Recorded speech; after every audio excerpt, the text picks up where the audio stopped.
Last में ये पढ़ लिया था कि जंग कैसे लगती है और क्यों लगती है, पढ़ लिए थे ना। जंग क्यों लगती है? तो जलवाष्प और ऑक्सीजन के कारण ही जंग लगती है। और जंग किस धातु में लगती है? लोहे जैसी धातुओं में जंग लगती है। ये पढ़ लिए थे हम लोग। आज हम लोग पढ़ रहे हैं कि जंग जल्दी क्यों या कब लग जाती है। ठीक है, कब लगती है? तो यदि वायु में आर्द्रता की मात्रा अधिक हो अर्थात नमी अधिक हो तो जंग जल्दी लगती है। वायु में अगर आर्द्रता अधिक होगा या नमी अधिक होगा तो क्या होगा? जंग जल्दी से लग जाएगा। ठीक है, उसी तरह से दूसरा क्वेश्चन है कि समुद्र तट के निकट लोहे में जल्दी जंग लगता है क्यों? लोहे मतलब समुद्र के निकट जितनी भी घर रहती है अगर वो लोहे की बनी हुई है उसमें जल्दी जंग क्यों लगती है? क्योंकि लवण युक्त जल जंग लगने की प्रक्रिया दर को बढ़ा देता है। जितने भी लवण युक्त जल है वो क्या करेंगे? जंग लगने की प्रक्रिया दर को बढ़ा देंगे। ठीक है, अगला है तुम्हारा जंग की रोकथाम कैसे कर सकते हैं हम लोग, है ना। ये हमारा हेडिंग है, जंग की रोकथाम कैसे कर सकते हैं। तो लोहे की वस्तु को जंग से कैसे बचाया जा सकता है? पहला क्वेश्चन हमारा। तो लोहे की वस्तु को जंग से बचाने के लिए ऑक्सीजन अथवा जल अथवा दोनों के संपर्क में आने से बचाकर वस्तु में जंग लगने से बचाया जा सकता है। तो सब जितने भी लोहे की वस्तु है उसको जल से दूर रखेंगे और ऑक्सीजन से दूर रखेंगे तो क्या हो सकता है? उसको जंग से हम लोग बचा सकते हैं। बात समझ में आ गई ना। अगला है हमारा कि लोहे के पदार्थ पर क्या करने से उसे जंग लगने से बचाया जा सकता है। लोहे के पदार्थ पर हम ऐसा क्या करें कि उसको जंग लगने से बचा सकते हैं? बिल्कुल, उसमें जंग लगे ही नहीं।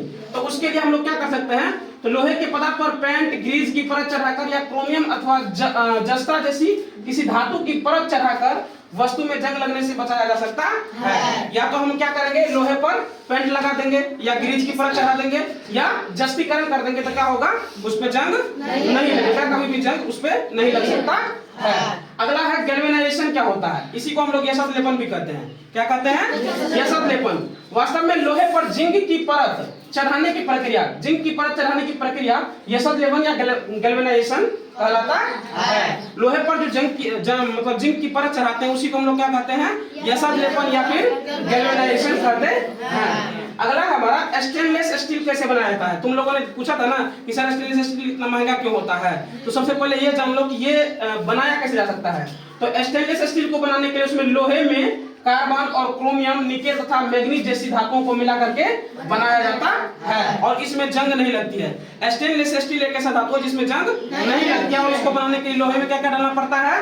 क्रोमियम, निकेल तथा मैग्नीज जैसी धातुओं को मिला करके हम लोग क्या बनाते हैं? स्टेनलेस स्टील बनाते हैं। अगला हमारा रवाकरण या क्रिस्टलाइजेशन इसको कहते हैं। इंग्लिश में क्या बोलते हैं इसको?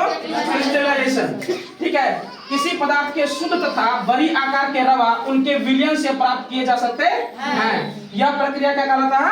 रवाकरण। कोई भी पदार्थ हो जो शुद्ध है उसकी बड़ी आकार के रवा प्राप्त करने के लिए क्या करते हैं? उसके लवण में से ही प्राप्त कर सकते हैं। यही प्रक्रिया क्या कहलाता है?